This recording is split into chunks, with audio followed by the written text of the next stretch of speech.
ഉണ്ടോ ഭാരം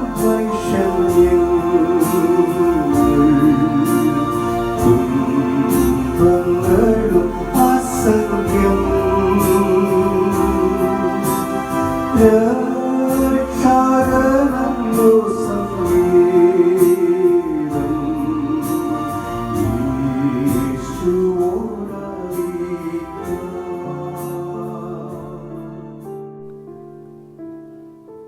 ദൈവനാമത്തിന് മഹത്വമുണ്ടാകട്ടെ. ഇന്നത്തെ പ്രഭാത ധ്യാനത്തിനായി 9-ാം സംഘത്തിനും 5-ാം വാക്യം. നീ ജാതികളെ ശാസിച്ച് ദുഷ്ടനെ നശിപ്പിച്ച് അവരുടെ നാമത്തെ നീ സദാകാലത്തേക്കും മായ്ച്ചു കളഞ്ഞു.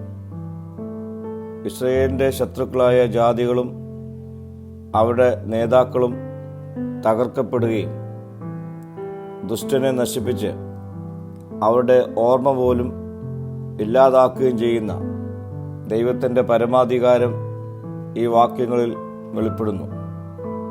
നീതിയുടെയും ന്യായത്തിൻ്റെയും നിർവഹണവും ദൈവവിരുദ്ധരുടെ നാശവും പരമാധികാരിയായ ദൈവത്തിൻ്റെ രാജകീയമായ നയമാണ്.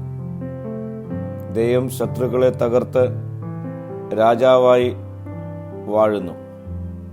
തനിക്ക് ലഭിച്ച വിടുതലും ശത്രുനാശവും ദുഷ്ടന്മാർക്കും ദൈവത്തെ നിഷേധിക്കുന്ന ജനതകൾക്കും ഒരു മാതൃകയാണെന്ന് സങ്കീർത്തനക്കാരൻ ഈ വാക്യങ്ങളിലൂടെ നമ്മെ ഓർമ്മിപ്പിക്കുന്നു.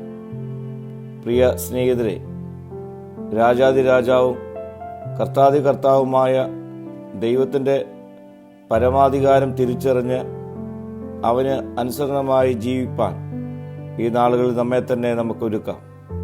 പ്രാർത്ഥിക്കാം. കർത്താവേ, നിന്റെ പരമാധികാരം തിരിച്ചറിയുവാനുള്ള കൃപ എനിക്ക് നൽകണമേ.